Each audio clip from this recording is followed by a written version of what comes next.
I will say the um the title New World Order, that's a cool Brave New title. World. Brave New World. I think it was first called New World Order and they changed I it to Brave New think World. so too.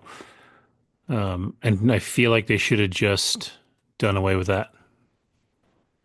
Because even Brave New World is like really? Like how like what that had to do with the movie? It should have been called Captain America Repairing Fathers and Daughters. Like I don't know. Something like, yeah, I think, I don't know what Brave New World, if it's supposed to reference adamantium, is such a, like, I know it's Loose. like the central, like, MacGuffin for the story, right? Like, that's what they're working for.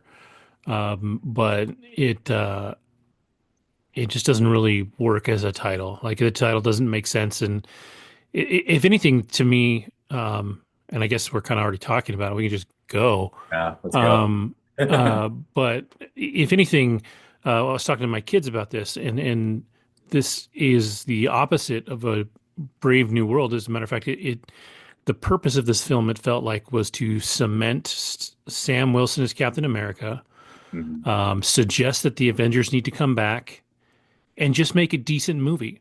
It's not, it really doesn't make the world any larger. It doesn't expand the universe. The post-credit scene was a waste of 2 minutes of my time. Like, in a lot of ways, there were things about it that were, um, we'll talk about it. There's things about the movie that are problematic for sure. But the title doesn't make sense, and it doesn't fit the film, and there's nothing about this film that I think is necessarily brave or new, you know? Can I say something? So I'm also looking up the director. His name is Julius Ona. It's cool, 42 from Nigeria, cool, right? But check this out. According to Wikipedia, he did The Girls in Trouble in 2015. I don't know what the fuck that is. Pardon my French. I'm gonna stop cursing. Then The Cloverfield Paradox, which was by far the worst of the Cloverfield films. Because it wasn't a Loose, Cloverfield film. right? It was just shoehorned in.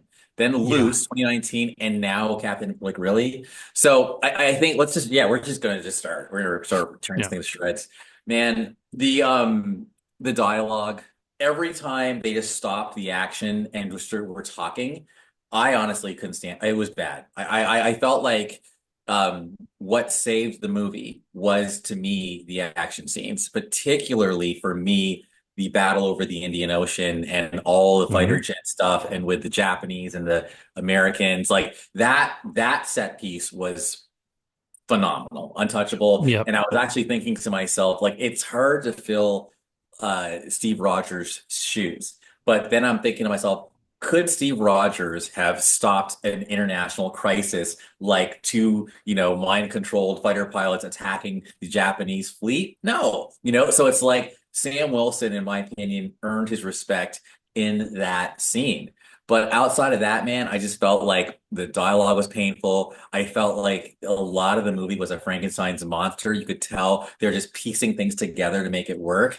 And it was about landing the plane. It wasn't about like, it was just, this movie is about making sure everything you said, but let's not ish the bed. Like, let's just make sure this is a decent movie. And we said we're going to do it. We're committed. We have to do it.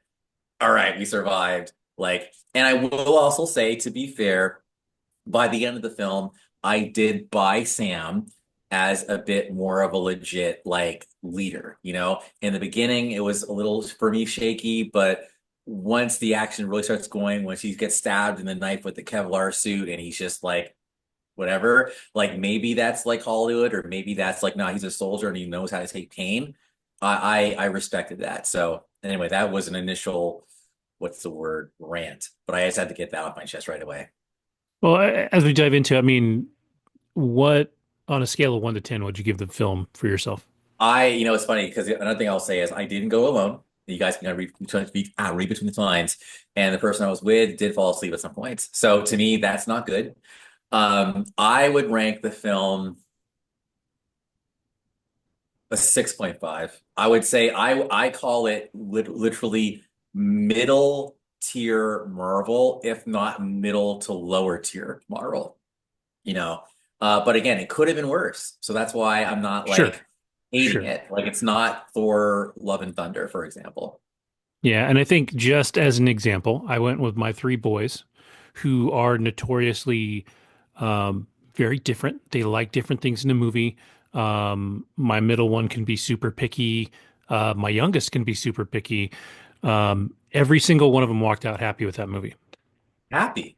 All of them, including myself. Actually, for the most part, I really enjoyed this movie. For me, it's a seven, Okay. which 6.5, 7, that's marginally higher actually than yours. right. Yeah. Yeah. And sure, there's definitely better MCU movies out there. And to be fair, the MCU has some incredible movies, and a lot of them were Captain America films.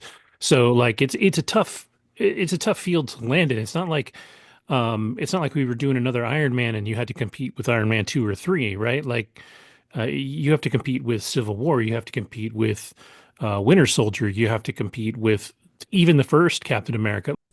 Even when you think of the Captain America march from the first film, like even though the first film most people would say is the weakest of the trilogy, like Sure. there was something iconic and epic about even that film. And I felt like with this one, Hmm. like even musically, like it wasn't, there was nothing really iconic about frankly anything in the movie. And I think that Captain America, like he was a symbol. Like in the first movie, you got that score that is very um John Williams Superman-ish. It's just that Alan Silvestri, and that's the other thing. Alan Silvestri was the one who gave the Avengers its identity. He scored that Yeah. film. He Yep. scored the Avengers films, including, of course, Infinity War and Endgame. The only film he didn't score was, I think, Ultron, and it shows, by the way.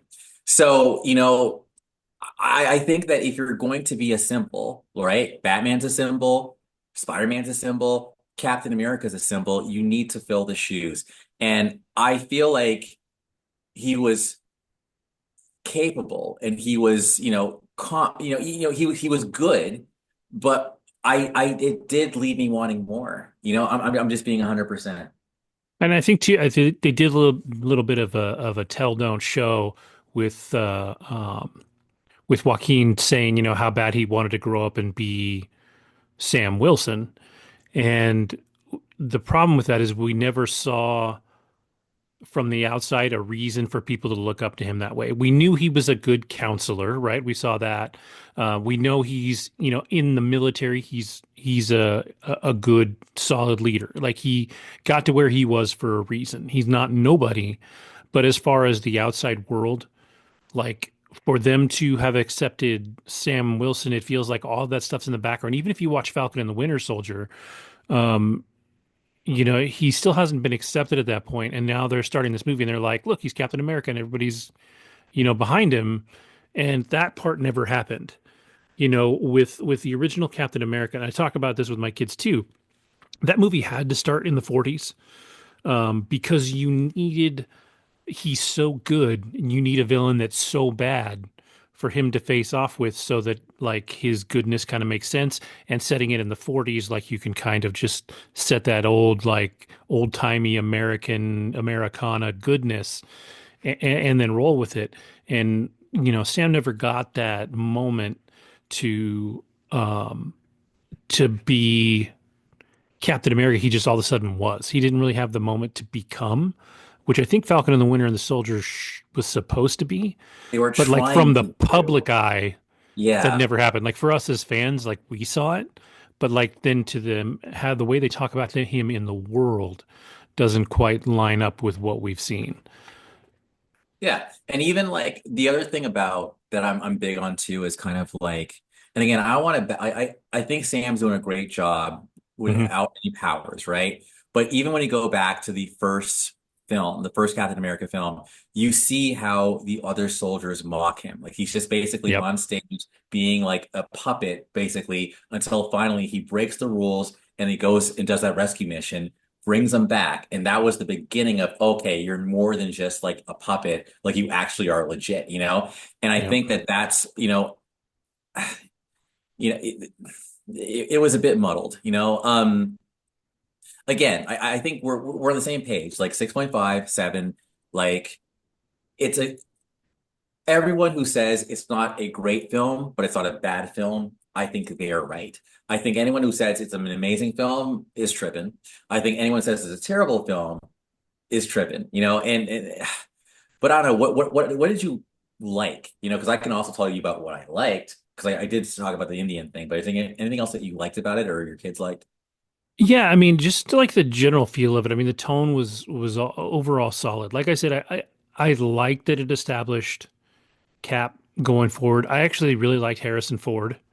I thought he did a great job. And to be fair, I think all of the actors did a good job, even though a lot of the dialogue was a little questionable. The Sure. actors themselves did a good job. I like Carl Lumbly. I wish they had done more with him instead of just beating the hell out of him again. That felt a little crappy. Um, the leader was fine. I don't know what you're supposed to do with him. That was one of my kids' complaints, and I kind of agree. Is his overall look was a little weird. Yeah, I didn't hate it, but it was definitely extra comic booky in a movie that was not so comic booky. right. But a lot of the action was solid. I did think one of my other complaints was that the hand-to-hand combat in the beginning didn't Mhm. feel as clean as other movies. Like Yeah. it had a very like stage combat feel to it Mhm. versus some of the other Cap films when I mean they were tight. Like they looked like legit fights. Especially Winter Soldier. I think the Yeah, combat in Winter Soldier is the best combat probably in the all of the MCU. for sure. It was nuts. It was For sure. nuts. And so if you're going to make a grounded Captain America movie, then the things that he does that are grounded should be pretty close to perfect. And that was one of the things that didn't quite land. But otherwise, especially like you said, the aerial combat, the things that he did in that scene over India, and even his battle with the Hulk for the most part, I thought was all solid action. Yeah. Um, and I think I think even though they was a little corny, I did like some of the moments between Joaquin and Sam. I think they're doing a decent job establishing them as a team going forward. I think Mhm. Falcon, it seems like, will be in the Avengers Oh come yeah. Secret Wars and Doomsday. Mhm. Um, and so I think it's a good starting point. And I like the kid; he's got good energy. And I kind of like the fact too that they didn't while they made Anthony Mackie more likable for sure. Like they took Sam and made him more likable than he's been in the previous films. They didn't try to change his character to do it. They just softened him up a little bit, and then they let Joaquin kind of be the heart and soul fun guy that he couldn't be because of just who they've established him to be. Yeah. Yeah, I think what I want to do as well is read a bit more about like all um the trouble I think that this production went through. I read there was a lot of reshoots. I even read there reading, was only one reshoot. huh? Mark Ruffalo was supposed to be in it, but maybe he wasn't, and it would have made sense for him to show up. And that is a bit of a sequel. It Where do wouldn't you? though. Well, it would to me. So my son said he was disappointed the Hulk didn't show up for the battle at Yeah. the end, and I was like, Oh, he couldn't have. At no point before that scene did anybody know that he could turn into the Red Hulk. Nobody knew right, he was gamma irradiated. Nobody knew anything. right. So Banner would have had to get there in what amounts to about 20 minutes from wherever he was. So like he wouldn't have made sense. Plus, to go strength to strength against Red Hulk would have only made things worse and worse and worse.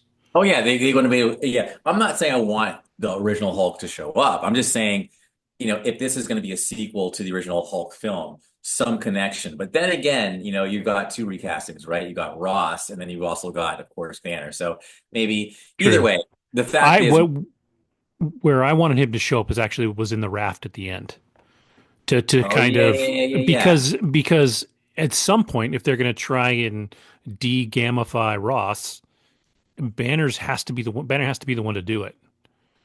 Like he's the only one with that level of knowledge. So Knowledge. like if he was going to show up, that would have been to me the only place that he logically could have showed up. Yeah. Either way. I think ultimately this was the first of the MCU films to come out. Um, and then they did do trailers for both Thunderbolts as well as Fantastic Four. We didn't Um, get Fantastic Four in ours. oh really? Oh, Yeah, I okay. was bummed. I really wanted to see that one on the big screen. Yeah. No, looks good. But Looks good. I'm still optimistic about Thunderbolts though. oh, So yeah, I'm super stoked for Thunderbolts because I feel like Thunderbolts always knew what it was supposed to be.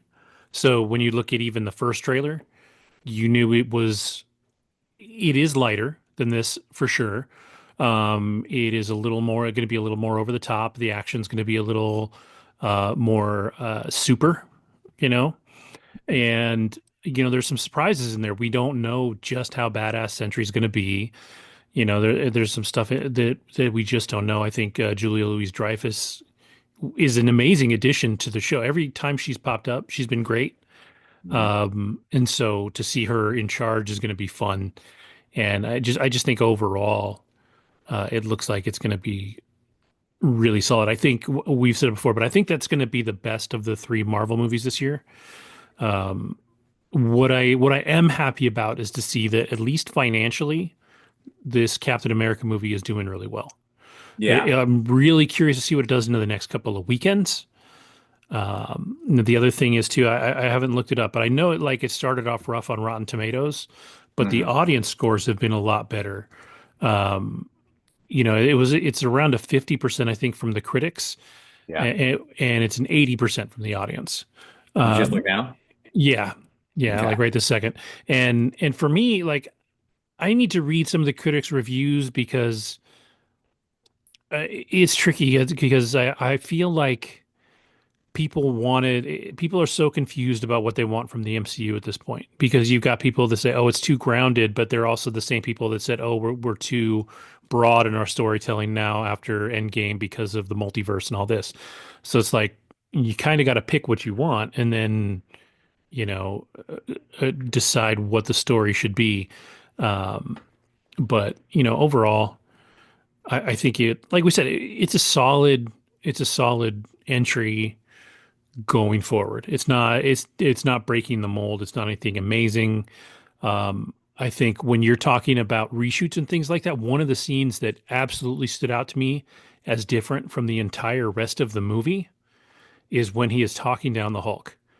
The whole entire look of that scene, like the background behind him, his look, it looks like it was shot with different cameras. The background behind him is totally different. Like, especially when it's just on him, when it's just Sam standing there talking, dude, that looked like a completely different film. Like it wasn't even close. I thought you were going to say the raps, because even that felt different. I'm reading two reviews from Foray magazine. This one's meaner than I would say, but they say, but I'm picking it out for a specific reason. You're going to hear it. Captain America: Brave New World is Marvel fatigue was personified. It is a bland mess dragged down by TV show tie-ins, talking about Falcon and Winter Soldier, humiliating visual effects. I don't think they were bad, but then in a baffling script written by nine people. So I did describe it as a bit of a Frankenstein's monster. It didn't feel tonally consistent. Then someone says, while the performances by Ford, Mackie, and Ramirez are solid, the film as a whole struggles with moments of blandness and does not successfully create a distinct enough personality for the new Captain America. And for me, I remember I was sitting in the beginning and I think there's like a scene where like it's Falcon, Cap, and the original Cap in the limo, and they're talking about using phones or something and airdropping and like the new suit, and the whole thing has felt forced and just I just didn't feel it, and the movie didn't start getting good, I think, for me until after the original Cap tries to like shoot the president, and then all of a sudden you start to feel it pick up. But every time there was no action and there's a conversation and people were talking, I was just like, why does this feel? And I'll be honest too, I'll be 100%. Like, there was some like hip hop music in the beginning that felt a little Black Panther-ish. Like, I'm like, really? Like, I feel like if you want to go all hip and hippity hop, like, leave that to like Wakanda or leave that to like something that's not supposed to be Captain America. I feel like it's just, you know, if you're Captain America, you're kind of playing it straight, in my opinion. And I just feel like the film didn't really, on a human level, I think it missed the mark. I think from an Yeah, action I level, it agree was that there flawed. there were a lot of those scenes, especially early in the movie, Yes. that the dialogue, like they I don't know what the right word is, but they tried to. I know that the whole limo scene, it was almost like they tried to urbanize the whole thing and Thank modernize you. it. And And I then was even, like, number one, Sam's never been that way. yeah, I get like they kind of established that Joaquin came up in the hood a little bit. Like he's like where I come from. We didn't have, whatever. in Miami, yeah, like that's what So he said. Yeah. so fine. But you know, there's no reason. Like I don't feel like Carl Lumbly's character was that guy either. Like he didn't really fit into that whole thing. And then they gave him like high energy for a minute that didn't fit the rest of the character. Like he was a little.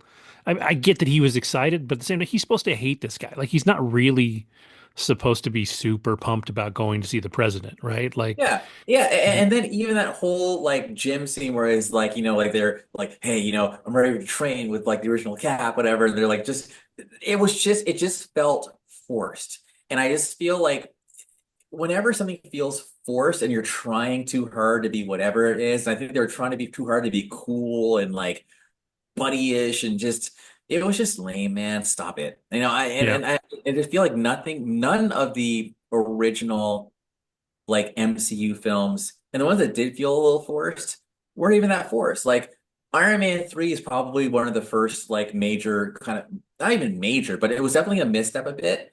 But it was just, Tony being Tony, like, and it was just like, I don't know, but it still felt like Tony, whereas I feel like yeah, I just felt like they were just trying to find their footing, and they sometimes found it and sometimes didn't. But thank God it was mostly in the beginning of the film. And I forgot to mention, yeah, I do think Harrison Ford was great. I do think that he yeah.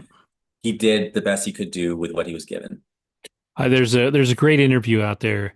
I didn't see the whole interview, but the guy interviewing him is asking him, when you're on set, like, how do you feel as an actor looking back when you have to be off stage and doing all that silly like stuff and all that?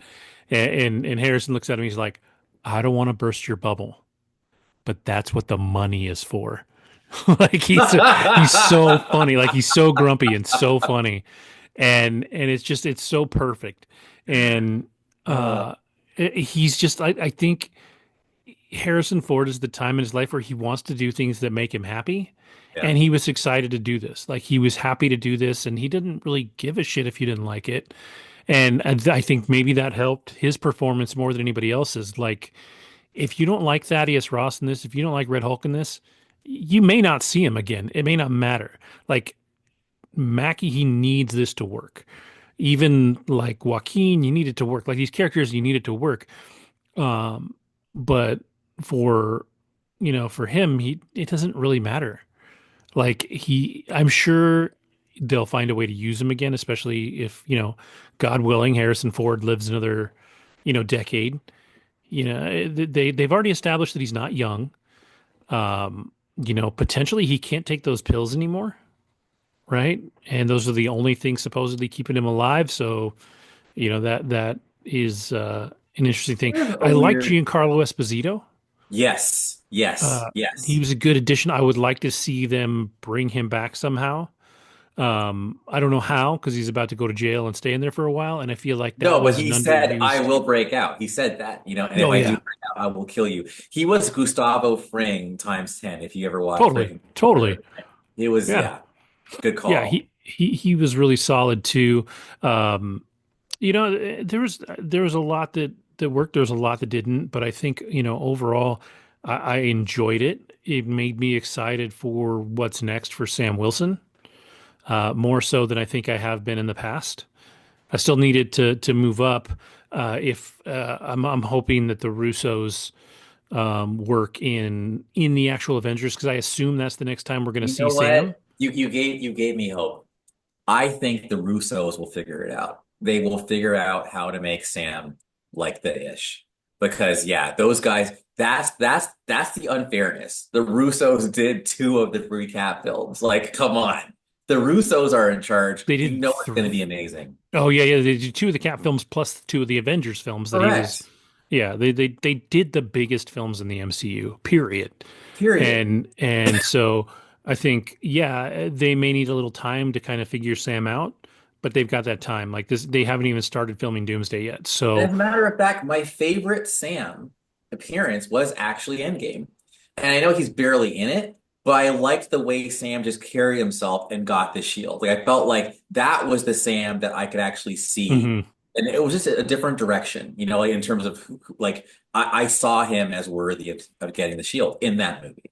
And I that's the think other thing too. Like when you look at Captain America with Chris Evans, they had a pretty steady stream of writers that yeah. were working on him from the beginning. And I think, when you start to write this, it was messy. It wasn't nine writers, it's six writers, but it's still too many writers. Too many writers because Excuse me, it's it too many was rewrites. two It's too writers. many. McFeely and something Marcus and McFeely, I think, are the ones who wrote Endgame and Infinity War. Those guys, and I think they may have written Civil War too. But and that you just need that. Otherwise, it does get a little messy. Well, and that's why Endgame and Infinity War work so well too, is they brought in the people that worked on the individual characters. Like Gunn still did Yes, writing for the script. Like consulting. he worked Yep. with the Guardians characters, and they had a few other people. I think Ryan Coogler was in there. They had these people that understood their characters, and I feel like somewhere along the way, um, Dude.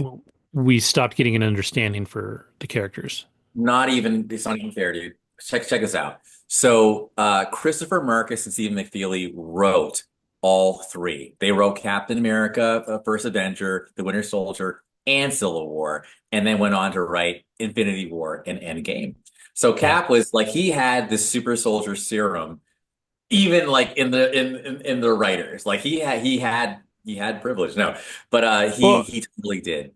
yeah, and on top of that, like there is a general audience that doesn't understand that in the comics, Sam Wilson is Captain America. Like that has Yes, happened. And yes, like there's a lot of people out there that are too bullheaded and ignorant to see that, mantle be passed on to anybody, really. And so it's hard. Like my kids were talking about Ironheart coming out this summer, where Riri Williams is building her armor, and I was like, number one, I don't think that show's gonna make it. I don't know that I like the character that much. Like she's been in a couple things and she didn't really grab me. But also like it feels like you're trying to replace Iron Man, yeah. and that is impossible. Um, Captain America is a little easier because it's an overall mantle, but you still have to do it right. Um, no, and Cap didn't die. Steve Rogers didn't die, right? He was an old man. He handed the Oh shield no, over but he to. died. He died in the series though. He died in Falcon and Winter Soldier. He's dead. Sure, if they want him to be. I mean, did we see a body? We did not see a body to be, See, but like yeah, that's my to thing be is like fair, like he could very easily be off in Central America living in the woods, just living out the rest of whatever his days are, right? Like, he doesn't have to be dead. But the point is, like, we didn't lose him. Like, he went on, he did the things that he wanted to do. He handed off the mantle cleanly, all this yeah, stuff. Anybody that takes over Iron Man is like, I'm going to steal Iron Man and become Iron Man. And it just doesn't have the yeah, same thing to it. So, like, it doesn't really work. The closest you had to that was Peter. And that doesn't make sense because he's Spider-Man, right. And they right? literally So, had to fix it. And I think you also know we're veering off into like, but Avengers, Doomsday, and Secret Wars are being done by, of course, the Russos, and then of course, writing is Christopher Marcus and Stephen McFeely. So the MCU's back. Like I think that we're gonna see some pretty and Doomsday is next year, which is crazy. And then Secret Wars into 2027, according to this list. So yeah, we're gonna see Sam, we're gonna see Falcon, we're gonna see like a lot of people. But I also mhm. do think we're gonna see a lot of deaths, I think, as time goes on. So It's possible. Yeah, the other thing too is like they're going to have to close out this multiverse saga, right? Yeah. Like that's the whole point of this stuff, and they're rushing to it. And that was kind of one thing that I liked too about this one is it didn't bother with that stuff. Like I know they mentioned it in the post credit scene, but like even my kids were like, "What is the point of that scene?" Because he's literally saying what we already know. Like he's basically saying the plot of Spider-Man No Way Home. Like it's just you're just like it was a pointless scene. Like it's Do supposed to we do we make build. know do we know though if like um if Sam knows about the multiverse yet? Like maybe he doesn't. But I also want to say though, while you're thinking about that, the one credit I'll also give is finally, the MCU is acknowledging Tiamat. As far as like Yes. acknowledging what happened, and that to me was like so refreshing because again, it's like, how does this big ass head coming out of Yeah, the yeah. ocean and no one's talking about it?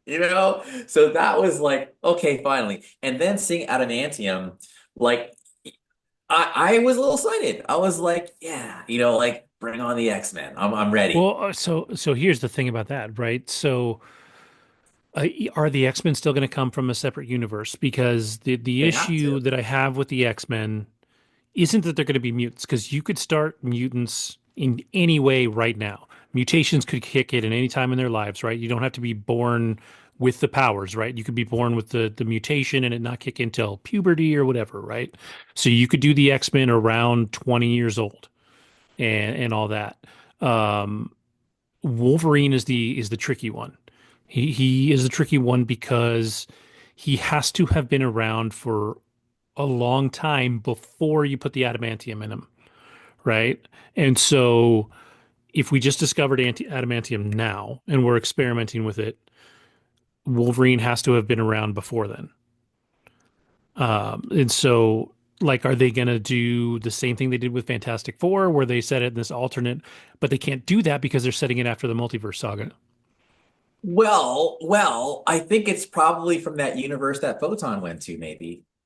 Like Maybe, where we but saw. I feel like, but if they're closing it out, she's got to come back, and Yeah, that's got to be the end of that. So, like, I don't know, and are those the X Men they're going to use? right.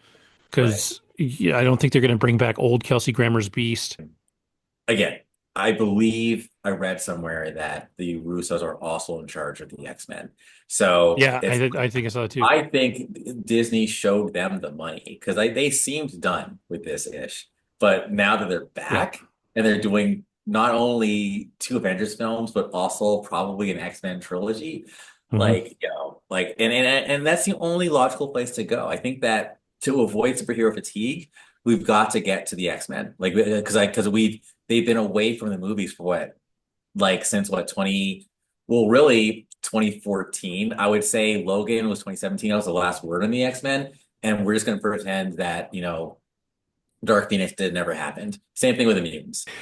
We talked about how you reintroduce Magneto, because either you do something retro, like you're doing with the Fantastic Four, and set this. I mean, you're gonna have to set it in the 70s or 80s, right? Because Magneto Yes. fundamentally was a product of World War II. Almost. Mhm. Um, I think if you're going to sort of reboot and start over, it almost only makes sense for Magneto to be black and from Rwanda. Rwanda, something like that, somewhere where there's some other mass, Right. issue. And I think it'll be really, really, really interesting to see where they go with the X-Men, and how not only how they introduce them, but what their origin stories are, because those things they feel like they've been cemented by the X-Men for so long. But Magneto doesn't work anymore unless you set him back in time, because he can't be. I mean, I guess he can be, but I mean, he has to be basically 100 years old. It doesn't really work anymore. So you've got to come up with a new origin story, and people are going to get pissed about that. Oh, yeah. But at the same time, like you just unless you do some time travel-y retro stuff, it just doesn't work. Yeah. Yeah. I got it. I mean, yeah. I don't know. Like, it's almost as if, like, this is gonna sound terrible, but like you have to like really have all these other universes collapse or something, and then it's just one main timeline, and like they're refugees from like another. Something which would be totally fine. Or just that like when these things smash together within Secret Wars, some things remain from every universe, and that's fine. You know, I thought too that was a in this movie, Ross was talking about, you know, how to bring everybody together, you know, and he's talking to Sam, and he's like, you know, at some point, half of the Americans were gone, and Yes. then half of them were back. He's like, we are dealing with things that are just impossibly unprecedented. So, you know, of course, we have to go through these things, and then we need the Avengers back. And I think that was that was a well done story point because it shows a turnaround for Ross. I think he did actually want to be a better man. And I think the whole plot of him trying to be better for his daughter late in life, especially after he thought he was going to die, like that makes sense to me as a story point. Um, I as and, I and was sorry, you are. no, go Go ahead. ahead. As I was watching, I will admit I wondered like would how would William Hurt have been in this role? Like, would it have been the same? Would it have been better? Would it have been worse? Like, I am thinking because I think Harrison Ford was a huge draw from a box office standpoint. Like, he was star power. He's probably the Hmm. biggest star power of the movie. Sure. Maybe had William Hurt been still Ross, maybe this movie wouldn't he even have been made. Maybe. But I will also say I was kind of missing William because I mean I liked his Ross. His Ross was Yeah. a dick, you know? Yeah. And I feel like this one was more like he's a dick, but it's fucking Han Solo, man. Like I'm still kind of like mesmerized that he's in this role. And can I say something really quick? He was kind of jacked. Like even though he's like Right. super Yeah. Yeah. old, Yeah. you see his like vascularization of his arms. Like, dude, you're Yep. working out, man. His Yeah. props. Yeah. Something to Yeah. aspire to.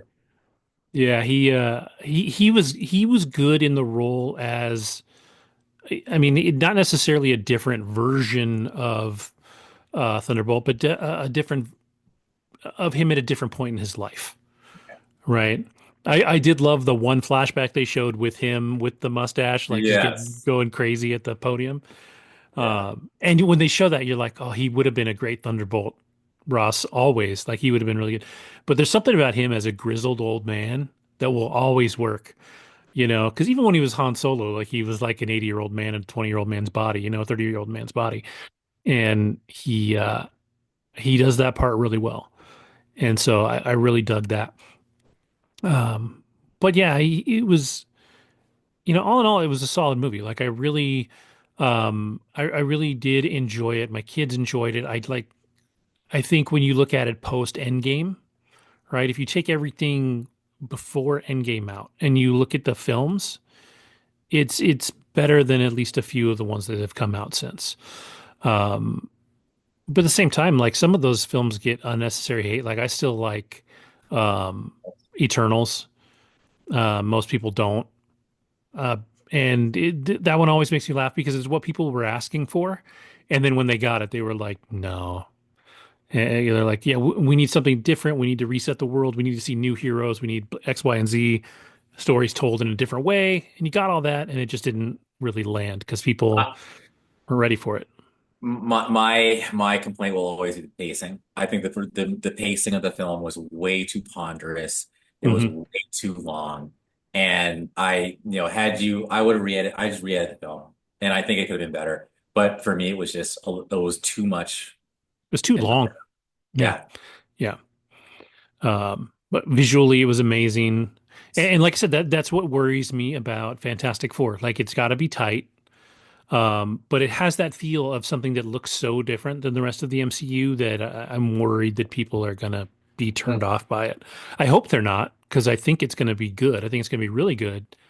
Um, but Thunderbolts, I think, is the best of the yeah. three this year, if I'm guessing. Same. Obviously, I haven't seen them, um, but yeah, I think the other thing that I would like to see happen in the MCU going forward, I would like them to do less TV shows. I think they're Yeah. forcing the TV show still. Yes. Stop it. And I like like I said, I don't think Ironheart's going to land, so let that one go. Um, she can be a side character wherever and try and work her in. She just doesn't feel like she's got it. Um, And you hear Armor Wars got canceled too. like officially canceled, yeah, which Yeah. is a bummer. I like what's his bucket? Yeah. Rhodey, John Cheadle. Yeah, Don't. I like him a lot, and I was never really sure where Rhodey would fit in leading an entire show. Like if it was going to be a series, maybe it would have worked. A But movie, I that's don't the think would have thing. worked. It's like, and I've been, I feel like, I feel bad, but like, uh, name me one film that Anthony Mackie's actually led. Now, you could say the same thing about Chris Evans, though. You could Anthony say, Mackie, or yeah, Anthony Mackie, that has actually led a film that he was the lead, besides this one. he has a couple. Now see, I Okay. gotta look him up though. Um, I want to But say even then, I feel like at least before, like, it just sucks because like Chris Evans, like you knew who he was. Like he was Human Torch. Like he was in those like those teen movies. Like people knew who he was, right? he was liked. He wasn't necessarily a star. Like Yeah. he was the goofy teenager, right? And in those kinds of roles, or the punk 20-something-year-old kid. And so for him to get Captain America was such a big shift from what people had seen that I think people liked it. I think you're right though. Looking over Anthony Mackie's career pre-Infinity War Captain America, he didn't have a whole lot under his belt. I thought he had done something, um, but I guess not. Uh, I know So I really liked him in Twisted Metal, which comes back right. season 2 this year. I really liked him in that. That was such a shift for me for his character. I didn't dig him in Altered Carbon. Thank I you, because thought I feel that, like what he tanked the damn show. I feel like because like the first well, I guy think was they tanked the show because I don't think he was written well either when they brought him in. Like everything about it felt different. It okay. was, yeah, but um, yeah, that wasn't his best performance. He had the Black Mirror episode. That was Um, decent, actually. I liked yeah. it.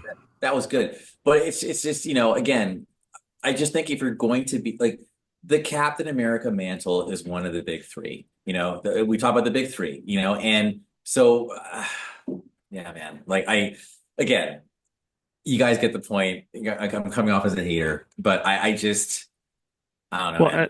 and I think if for them the big three now, it's still going to have to be Cap, which is going to be him. I think Doctor Strange has to be one, although somehow he's not in Doomsday.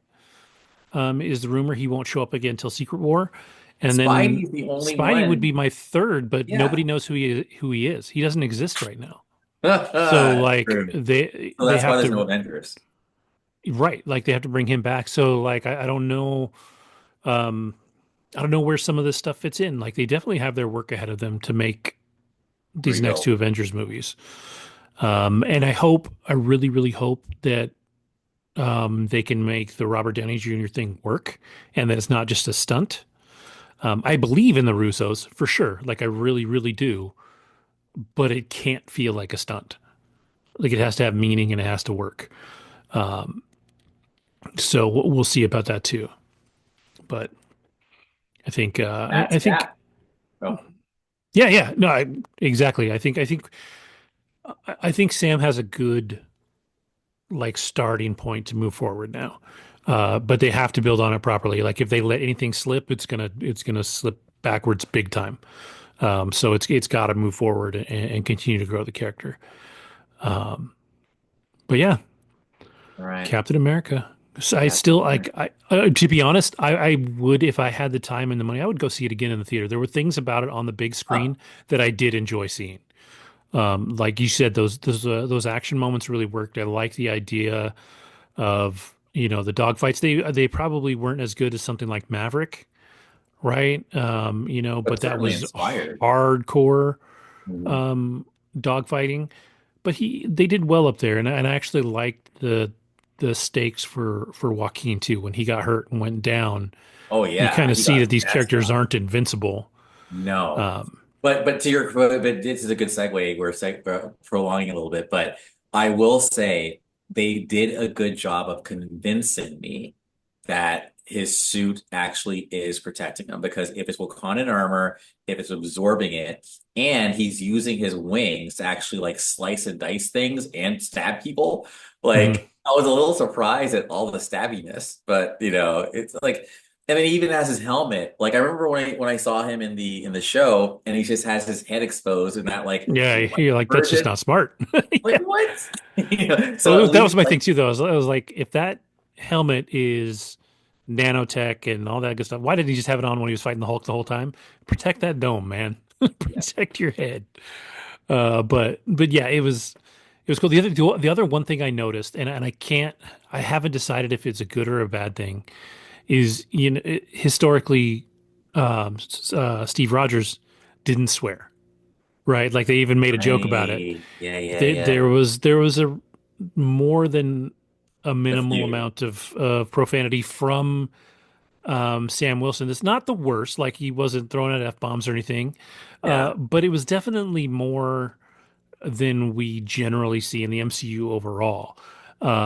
And I can't decide if it's a tonal shift that allows you to say, yes, a modern person with a military background, no matter how good they're trying to be, is probably going to throw a shit in there sometimes, Like he's not as proper as Steve Rogers was because nobody is. Like Exactly. that's the thing. So like I'm on the fence with that one. Like you could probably convince me either way that it was good or bad, but it was Yeah. noticeable for me. Like I noticed that it was different. Yeah. Believe it or So not, I was okay with that, believe it or not. Just because I know I like to think of myself as a pretty, pretty nice guy, but I can definitely curse up a storm. But it's just for yeah, emphasis, not for vulgarity. But but yeah, I think I'd love to see, for anyone else who's watching, I'd love to see what you guys thought about the film. But overall, it didn't suck, and I think that was the mission, and the mission was accomplished. yes, for sure. For sure. And they definitely did. They had their hurdles. Like they had their reshoots. The script had issues. Those things kind of show, and definitely in some Hmm. places they really show. But to get through those and make the film they did is a little bit of a testament too. Like they worked hard to make this film better than it was. But when they went through that stuff. So we've talked about Severance a couple weeks Earlier? ago. So we talked Oh about no, the leave it beginning alone. of Leave it alone. Severance. So Okay, no, then no, leave it no, alone. but Oh, you're caught up, right? yeah, I'm caught up. Okay, so we didn't get to talk about not the most recent episode, but the one before that, which I said, um, I think Yeah, I I said it mentioned on the show actually too. it. John Turturro is the best performance he's given in the entire show. Yeah, I thought he was incredible. I actually thought this last episode wasn't quite as exciting as the one before it. I thought sure. that one was super interesting. Um, but I think Severance is going in some really interesting places. Like I got no idea what's going on, man. Which is Like, brilliant, and I love like it's just it's different. I've never seen anything like it. I even like for some reason I'm really intrigued by Milicic. Like he's a weird dude dude. who's so like proper, but then you can tell there's this rage simmering Yeah, there's underneath. something underneath that dude. Yeah, man. And then what's up with Mrs. Wong? Like, what's her deal? Like, is she like older but just trapped in this body? Like, and even I was talking about this with Sloane, like even the assistant or whatever who talks to the board, like she has more power than she lets on. Like there's something there. And the way she'll tell you the worst news, but with a smile on her face, that's Hmm. creepy. Yo, But you can tell too, like behind her eyes, like she's been through the shit. Like she's not happy. Like you can see that in some scenes. Like she doesn't love what she's doing. Like when she is giving Milicic the paintings, right. like those were if you really look at those are some messed up paintings. Like they put him into these paintings with a bunch of white folks and they even Yeah. gave him blue eyes. Like Yeah. it was Yeah. weird, right? And, So and weird. she's basically like explaining to him, she's like with her eyes, she's like, just shut the hell up. She's like, this is such a great honor. And but she doesn't believe it. you know, and so I think she's actually great, and I think too, part of me wants to go back and rewatch this the beginning of the season again because they talked about it in those post-credit scenes, um, or the post-credit interview things. But with Helly, they talked about how well the actress played it because if you knew that she wasn't Helly, you would be able to know, but because you didn't know, you couldn't see it. And I want to see like just knowing that now, like how well that's played.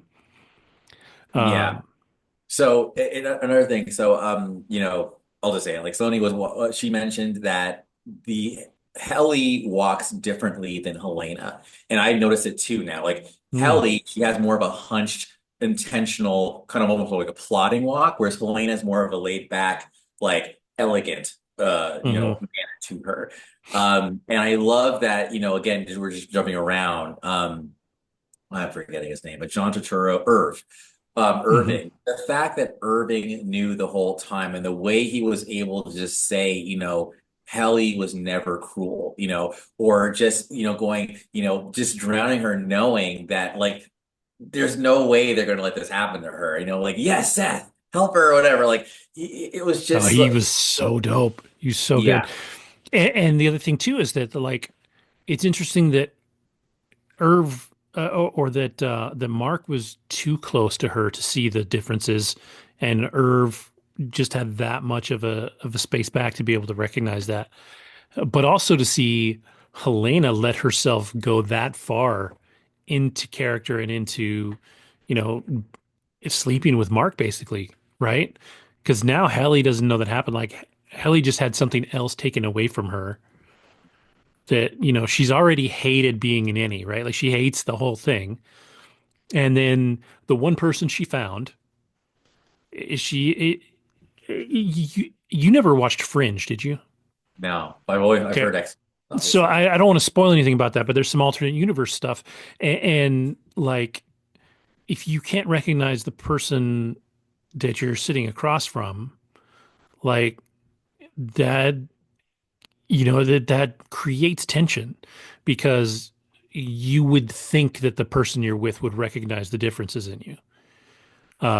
But if they don't, like, is it because they're too close and they just think, something's a little different, but they want to accept, if you for who you are or whatever. Um, and so, like I said, Mark was too close. Mark was too close to her to see that, but Irving was not. Irving didn't buy it for a second. No. But that's also Irving, like I would type him as an ISTJ, how to do it. And ISTJs are inspectors. That's what they do. Like they literally are very detail oriented. So it was very on character. That said, I feel like I'm not liking Mark this season. I liked Mark last season. I think this Hmm season he's a bit of a D, and I think he's being a needless D to her now. It's like, why are Yes. you making Helly suffer for your own BS, dude? Yeah. Like that's you, And I so think, I mean, I think he's sufficiently broken. Like, I think he's trying to find his way back, but like, it's almost like he's trying to distance himself from everybody else because he needs to like, he thinks he needs to figure this stuff out on his own. And I think that doesn't, isn't going to suit him. Like, I think he has to find his way back to being, excuse a me, being team the guy player. from season one. Yeah. Yeah. Um, So, but keep going. well, do you know offhand how many episodes there are? Is there six or eight? Oh man, I do not know. I haven't looked it up yet. Yeah, I'm gonna try and look real quick. Seasons. Um, I think there's eight. There may even be 10, but yeah, actually, it looks like there's 10. So we still got a ways to go. Yeah, there's nine. No, season one was nine. There's 10 in season two. So we still got a ways to go. We're only halfway there. So, yep, you're right. 10. there's a lot of story to tell. But like you said, dude, the guy that plays Milicic, I absolutely love his thing because, dude, like if he wasn't being a dick, he looked so freaking pleasant, right? Yeah. And then he's such an ass. You're like, oh my God, man, why are you so mean? Uh, and but he does it so well. And then I saw something somewhere. Somebody posted a picture of him clean shaven. Uh-huh. Dude does not even look remotely the same, and all it is a mustache. And he Yeah. doesn't even like unrecognizable. It is absolutely wild. So I think he actually is one of the best performers on the show because A he, million percent. yeah. Even the way the venom with which he says it'll be as if you never existed. Like Hmm. that was like wow, and the face off between him and Irv just like looking at each other. A lot of great shots in this show. Like the Yes. cinematography is fucking sorry. It's like chef's kiss. There's one scene in particular where Helly's talking to Mark, and they're facing each other, and Mark is like obscured. It's kind of fuzzy a little bit, whereas Helly is crystal clear, and it totally like for me illustrated how Mark is just kind of like he doesn't know what's going on. He's cloudy as hell, and that's what's separating them. But there's just a lot. There's a lot of just amazingly artistic shots. This Yeah. is art. This is Yeah. televised art. You just reminded me of one thing that I saw in Captain America 2 that I thought was really kind of cool is that as um Harrison Ford scenes went on, a lot of the Mhm. times he was more red. He was Um, more red physically as the movie went on than than any other character. Like you could see they were kind of like visually leading you towards that. We all knew who he was, but it was still yeah. kind of cool to see. But back to Severance. I do think Severance is one of the most brilliantly shot shows um, because a lot of it is in such simple locations, right? The office is just green and white. That's what you get. And they make it work so well. It's so incredible. And it just it's just brilliantly shot. Like everything about it is so crisp and tight and well made that it's insane. And Christopher it's Walken. Oh, sorry. I was gonna say it's crazy to think that like this came from Ben Stiller, who you always think of as like a silly, kind of comedic movie making dude, right? Like he's funny. He's been really good at funny for a long time, but man, his I think he's really just a producer. Like he's not the one writing it. I don't even think he's necessarily a creator of it, but I think he's one of the people that is actively working on it. Um, but he, with his energy behind it, it is doing really well. Well, I mean, I'm skipping around, but he was actually in this really weird, like, moody movie back in like the early 2000s. And I'm trying to find it right now. And it was actually about the guy who wrote Alf. So it was like kind of No shit. autobiographical. Yeah, I'm trying to find it right now. Hold on. I feel like he's got a couple of dramatic, um, a couple of dramatic things under his belt for sure. But I mean, generally speaking, he's a comedic actor. Yes. And so, but I've always said that I think if comedy is your thing, Permanent Midnight. Okay. So Permanent Midnight is a okay, 1998 independent drama direct. It was Ben Stiller. It was based on Jerry Stahl's autobiographical book of the same name. It depicts Stahl, a successful TV writer for popular series like 30 Something, Twin Peaks, and Alf, and his struggles with substance abuse. So you can kind of see it here. It actually worked. Yay. But like, so he's done like series before, and it's very brooding and so I totally believe Ben Stiller did this. So anyway, you can like edit that and make it smooth, but I just wanted to yeah. throw it up Well, there. and he directed 10 episodes of this. Like he's directed a lot of the episodes. So he's very, Hands on. um, yeah, very hands on, and I think he's done a great job.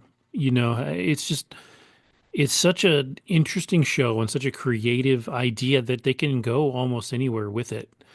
And you still want to know what they're working towards because they Oh, keep talking about this 1000%. big project. What is it? Cold Harbor something or Yeah, Cold Harbor, I think is what it's called.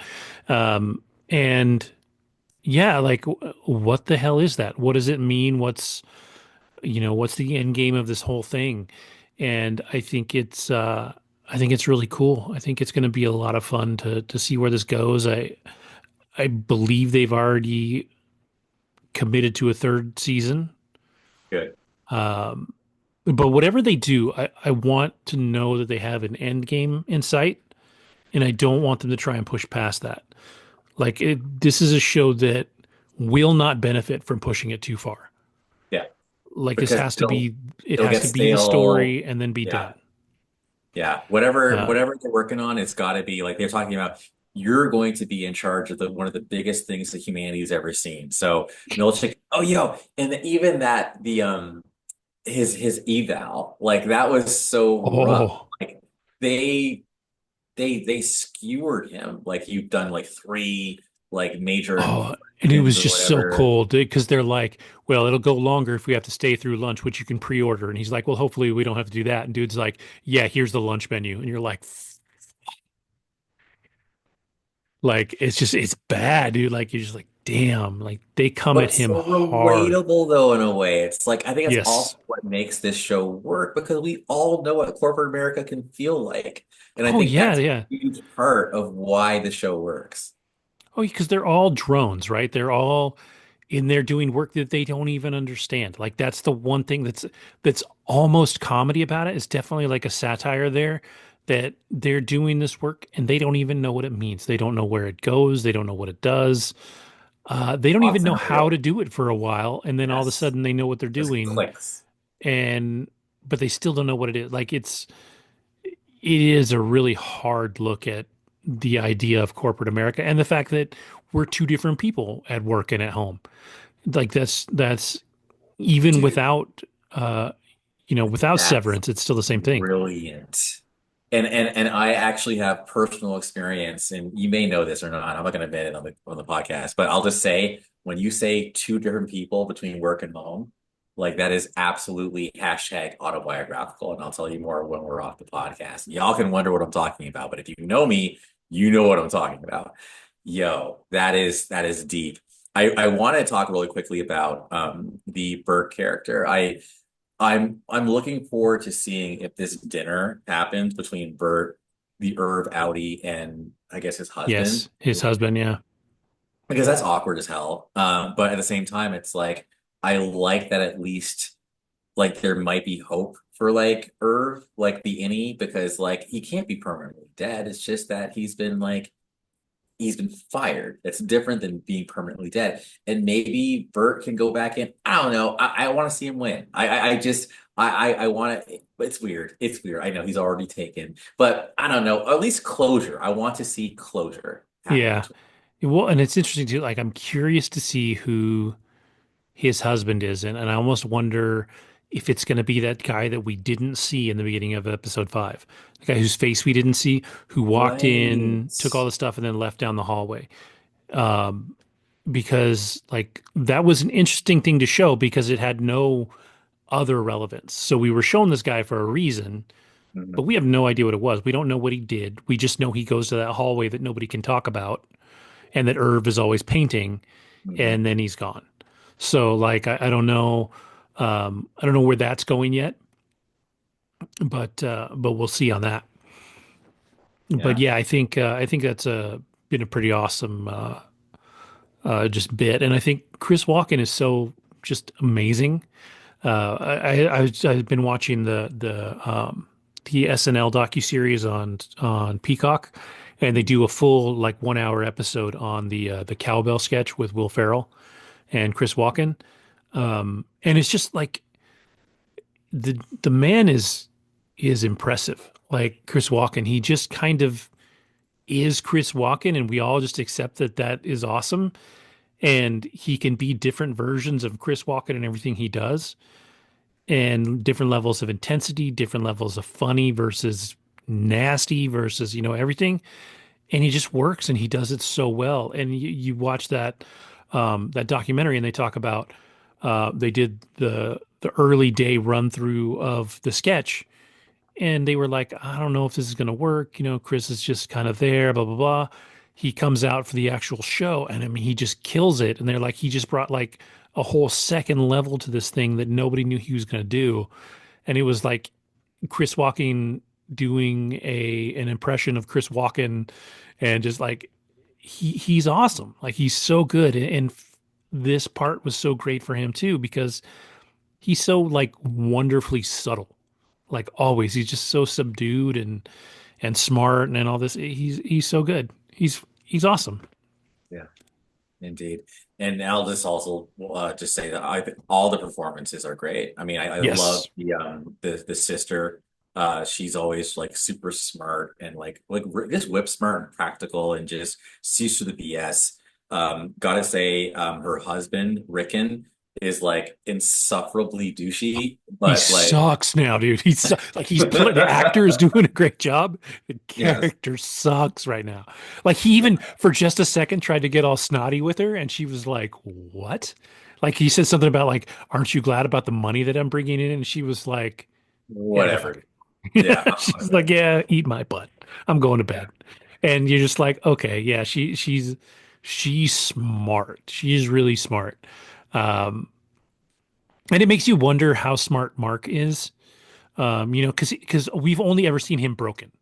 Like he was broken because of his wife. He did the severance thing so that he could separate from that. He was happy kind of being a drone as Ninny. Like he's a broken guy, and we never get to see him, just as Mark and happy. And you have to wonder how similar he is to his sister, as a person. I also gotta say, I'm forgetting the exact situation, but I know that there was definitely some tension between Miss Wong and Milicic. Like, they were getting a little, "Rah," because at Hmm. one point she says something. He's like, "That wasn't a question. That was an unsolicited like advice or something." He didn't Yes. like that shit. And then And she then turns around and asks some snarky ass question right after. and then it was like a threat. Like she's like, are you worried about or something? It was definitely more of a threat. Like her, Hmm. her ex question was like, okay, let's play that game, but it was a threat. And I was just like, damn. So I don't know. I loved it. I loved But it. that little So girl is playing that part so well. killing it. Like she's obviously a No, kid. They didn't that's cast right. some She 30-year-old said, in this. I don't think you should be giving them a funeral. It makes them feel like humans. I think that's what she said. Right. And he Yes. did not like that itch. He was like, Yeah. yeah, dude. Like, can I ask you a question? Sure. I don't think you should be giving them a funeral because they'll feel like humans. And they're not. Yeah. Or something Yeah. like that. Yeah. And then he said something like, "Oh, that wasn't a question." And then maybe she was like, "Oh, well then are you ready for your review later?" or something like that. Like, Yes, yeah, and it's like, exactly. dude, like she's cold, man. That little girl is cold. And she plays it so well, just so well. And it's a great show across the board. Yeah, thanks for recommending it for sure. I'm glad I just caught up right in time, and it's yeah, it's another kind of Lost Westworld type cerebral thinking show. Yeah, for sure, for sure. It is a show that has you guessing it's what's coming next, always. And I think because they haven't completely um, revealed the world as a whole. I think that helps them to keep a lot of great storytelling secret. Like in season one, we didn't even know that they could flip a switch and go outside, right? And we didn't know in this season that they could send Helena in instead of Helly, right? Like we just didn't know that was even a possibility. Like in a way we should have, right? We know it's just an implant. They've shown they can turn it Well, I off and will on or say whatever. it was suspected by, my co-pilot here. She was like, I don't think that's Helly. I think that because she's like, did you see there's a different elevator? And I'm like, so when it did turn out that way, I was like, oh, you're right. Yeah.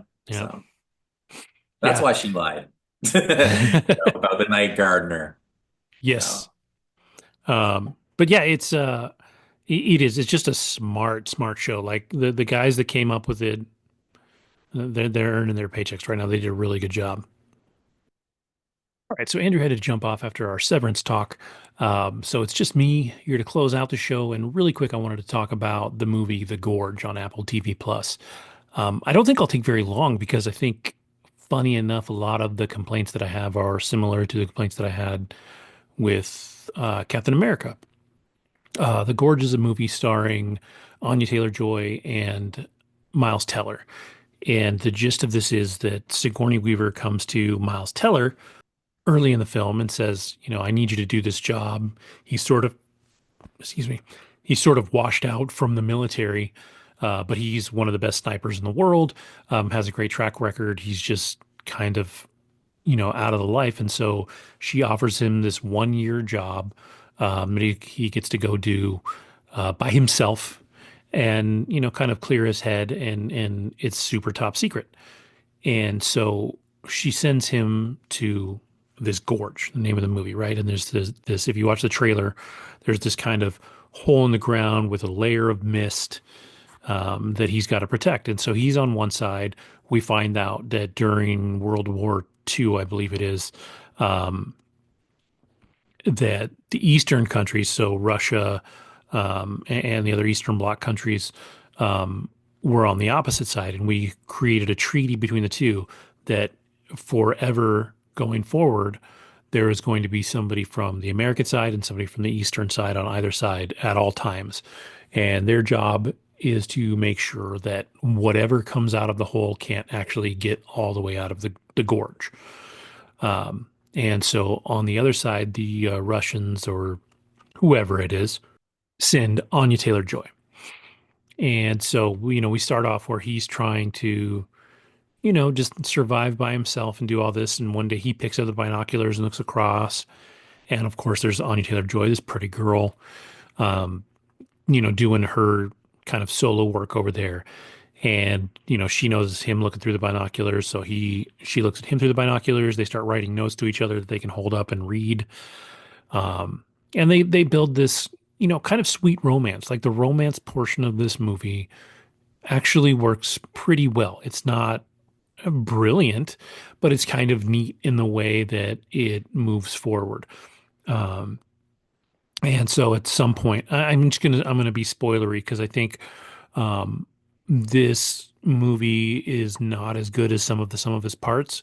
Um, to me, it's like a six. It's not the worst movie ever made, but it's not brilliant.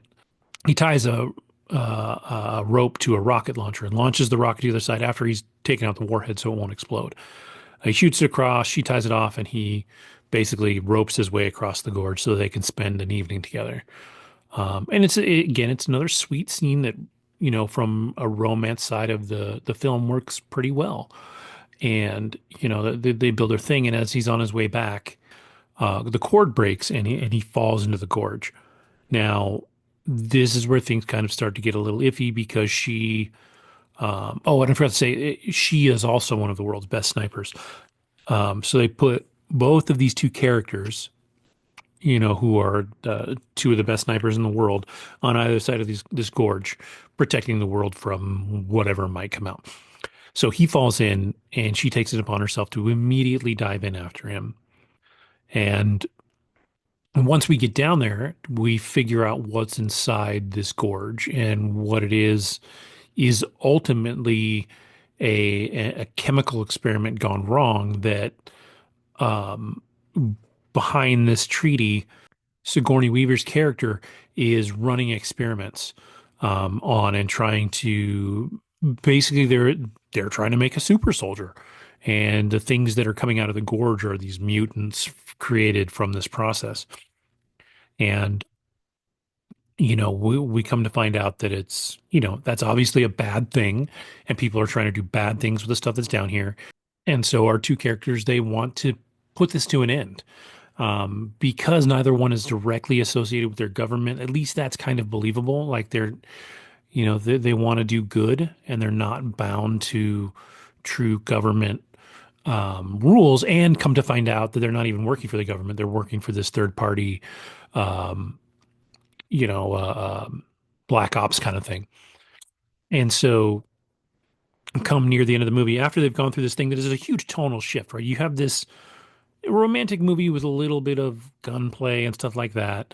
And then you jump into the gorge and it almost becomes a horror film. Like there's kind of zombie looking monsters, there's big giant bug monsters, there's all kinds of weird stuff down there. Which somehow being super soldiers are overpowered by these two characters that um, probably shouldn't be able to overpower them. But they do. They make their escape in grand fashion. They decide they're going to set off there's a contingency, I forget what it's called. I think it's called Stray Dog. And the gist of that particular contingency is that it's a bomb. It's a nuclear bomb that'll go off and wipe out everything in the gorge. And so they set everything up to trigger that. And as they're doing that, Sigourney Weaver's character sees that they have communicated with each other. They understand what's going on. They've been into the gorge. They know too much. So she sends a helicopter in with herself. So for some reason, she goes, and she brings 3 or 4 soldiers with her to try and defuse the situation, or basically try and take these guys out so then she can ultimately replace them. But the good guys win, and we have a happy ending where they meet up at the end. And the things that are problematic with this movie, one is the tonal shift. I think, I don't know if it could have been more gradual. I don't know how they could have done it better, but I wish it had been done a little better. I almost feel like this movie would have made an amazing novel and less of a good movie. But the romance between the two characters was solid. I actually really liked it. They liked each other. Why you would only put 2 people at a time watching this thing that is obviously massively important doesn't quite make sense. So that's one thing that I think was really weird. Another one at the end when you have 2 of the best snipers in the world and you want to take them out. Why you send in a helicopter with like 3 people that don't know where these 2 snipers are doesn't make any sense because they could just pick you off. Like this is what they do. So there are huge problems with some things that happen in the script. The ending was too happy. They kind of draw it out for a second. Like she gets out and starts living her life because they were supposed to meet up somewhere and he doesn't make it. And so you think maybe he's dead, and then he shows up at the end and they're just like super ultra happy ever after in some happy Central American country at sunset or something like that. It's really weird. And I think this kind of goes back to the conversation we had a couple of weeks ago where you talk about European endings versus American endings. And I think making this a very happy American ending almost doesn't do service to the movie either. Like I would have liked to have seen it go bad somehow, or at least be darker. Either the stuff got out, or one of them was infected with whatever is in the gorge, or something. Like it just needed something to make it more tense.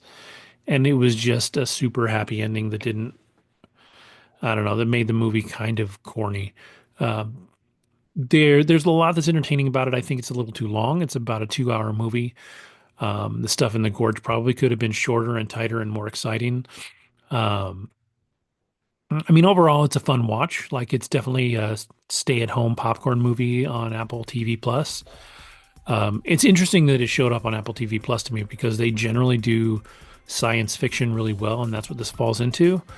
It's not the best science fiction story, but if you like Anya Taylor-Joy and you like Miles Teller, you want to sit down, eat some popcorn, and watch a romance movie with some action, it's fine. It's not the best movie in the world. It's not the worst movie in the world. It's just kind of there. So if you want to go and sit through that, by all means, enjoy it. Like I said, it's fine. I can't say that I recommend it, but I don't hate it. I probably wouldn't watch it again if that says anything, but your mileage may vary. But again, if you like the actors, worth a watch. It's a tight story in that regard, in that you really only have 2 characters that you care about through the entirety of the film. And Sigourney Weaver has a couple of pop-up appearances. She has maybe 5 minutes of screen time in this whole thing. So that's The Gorge. So with that, I will say thank you to everybody for watching. Thank you for listening. Thank you to Andrew for making it for the first part of the show and talking about Captain America. Have a great week, and we will see you next time.